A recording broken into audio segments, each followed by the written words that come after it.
Well, Tomi, it doesn't surprise me, this. Why would anybody want to eat this gruel, is my first question.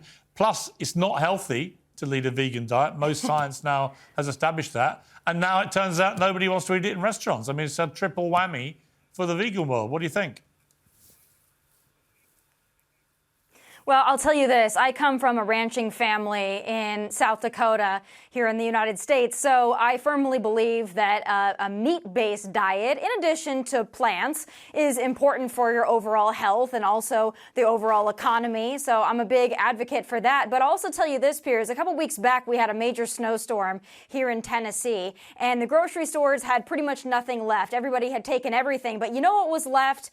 The fake meat, the impossible meat. Turns out nobody wanted that. The real meat, though, that went pretty quickly. So I think people are finally starting to understand that while I understand animal rights and I understand that nobody likes factory farming, that's something we can discuss. But when you talk about eating meat in addition to plants and having an overall balanced lifestyle, you got to include meat in that because otherwise you're going to be weak, fragile, and frail. Yeah, and by the science way, proves that. To bring in Jamie, by the way, that's what animals do. Go to the jungle and they all eat each other. Yeah, well, first of all, thank you so much for having me on the show to offer another perspective. Some of the top athletes in the world, such as Kyrie Irving, Novak Djokovic, Chris Paul, are on plant-based diets. Would we say to them, oh, well, you guys are not healthy? I mean, they're winning championships in their respected sports. They're outliers. So the top scientists also at Oxford University, Harvard University, are claiming that we can live and thrive on a plant-based diet. So I don't know. Yeah, but here's the thing, Jamie. Nobody wants to, because nobody wants to. The reason these restaurants are going out of business, nobody likes vegan food apart from die-hard vegans. And I never meet a healthy-looking vegan. And I never meet one who doesn't yap on and on and on about being a vegan. You know, I like steak, but I don't talk about it 24/7. Yeah, and you know, I definitely feel for the financial insecurities some of these business owners are facing. It's terrible. I agree. Well, that'd be fine if they put meat back on the menu. I feel for the animals that are forced into gas chambers, who have their lives taken from them. I'd say maybe get a new chef, add some seasoning on there. There's amazing plant-based options and alternatives that can give you that same taste, satisfaction, pleasure. No, that's the thing, you see. It doesn't taste as good, Tomi, does it? I mean, I've looked at this stuff. They call themselves like vegan sausage rolls. It doesn't taste like a sausage roll.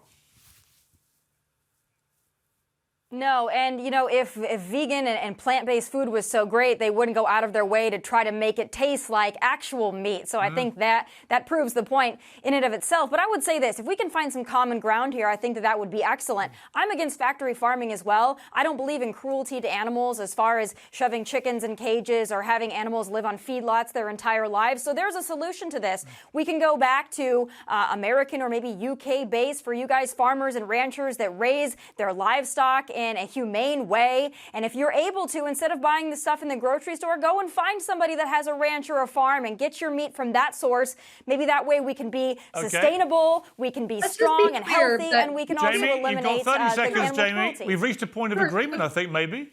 I don't think so. No, vegans are not against farmers. We're against animal cruelty. And at the end of the day, these animals still end up at the slaughterhouse with their throat slit. And so that's really where the problem lies. We make plant-based options taste like meat because we didn't give up meat because we didn't like the taste. We gave it up because we didn't want to see animals suffer. And that's what veganism is. It's about showing kindness and compassion for all living beings. Okay.